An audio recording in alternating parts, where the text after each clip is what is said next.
যেন কোনো ভয়ঙ্কর দানব প্রচণ্ড রাগে সব তছনছ করে দিয়েছে, যেন সে আর কোনো ভালো কিছুর অস্তিত্বই রাখতে চায় না। কল্পনাতীত ধ্বংসযজ্ঞের এই চিত্র দেখলে কে বলবে এটি কোনো দেশের রাষ্ট্রীয় টেলিভিশন ভবনের ভেতরের চিত্র? কোটা আন্দোলনের সুযোগ নিয়ে নাশকতাকারীরা বিটিভির এমন ক্ষতি করেছে যে ৭১-এর হানাদার পাকিস্তানি বাহিনীও এমন কাণ্ড ঘটানোর সাহস করেনি এই ভবনে। কোটা আন্দোলনের আড়ালে রাষ্ট্রের অতি গুরুত্বপূর্ণ এই স্থাপনার পরতে পরতে নাশকতার ক্ষতচিহ্ন। বিটিভির সদর দপ্তরের নিচতলায় আছে মিউজিয়াম। দেশের সাংস্কৃতিক ইতিহাসের বহু গুরুত্বপূর্ণ নিদর্শন ছিল এখানে। সেই জায়গাও এখন ধ্বংসস্তূপ। মেঝেতে ছড়িয়ে ছিটিয়ে আছে ভাঙ্গা কাচ, দেয়াল থেকে খসে পড়েছে ঐতিহাসিক সব ছবি। শেকড় থেকে শিখরে।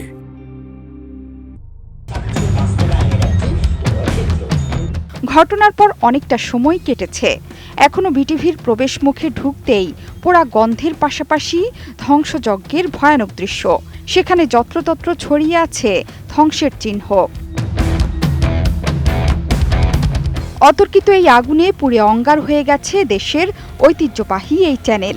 পুড়ে গেছে সম্প্রচারের বেশিরভাগ যন্ত্রপাতি। শুধু আগুনই দেয়া হয়নি, চালানো হয়েছে তাণ্ডব লুটতরাজ। গেল ১৮ জুলাই আগুন দেয়া হয় এই রাষ্ট্রীয় সম্প্রচার মাধ্যমে। দিনভর চলে ধ্বংসযজ্ঞ। সহিংসতায় ঢাকার রামপুরায় বিটিভি কার্যালয়ের মুজিব কর্নার এবং ঢাকা কেন্দ্রের নিরাপত্তা গেট, অভ্যর্থনা কক্ষসহ অন্তত ৮টি স্থানে আগুন দেয়া হয়েছে। গেল বৃহস্পতিবার কমপ্লিট শাটডাউন কর্মসূচির দিন বেলা ১১টা থেকে সন্ধ্যা ৬টা পর্যন্ত ৩ দফার হামলার পর ৭টা ৪ মিনিটে সম্প্রচার বন্ধ এবং বিটিভি শাটডাউন করে স্টেশন ত্যাগ করেন কর্মকর্তা-কর্মচারীরা। এরপরও চলে হামলা, ভাঙচুর, অগ্নিসংযোগ এবং লুটপাট। টানা ২২ ঘণ্টা সম্প্রচার বন্ধ ছিল রাষ্ট্রায়ত্ত এই টিভি স্টেশনের। পরে মধ্যরাতে আগুন নিয়ন্ত্রণে আনে ফায়ার সার্ভিসের সদস্যরা। যদিও এর আগেই আগুনে পুড়ে যায় গুরুত্বপূর্ণ কক্ষ, যন্ত্রপাতি, সম্প্রচার সামগ্রী ও গাড়ি।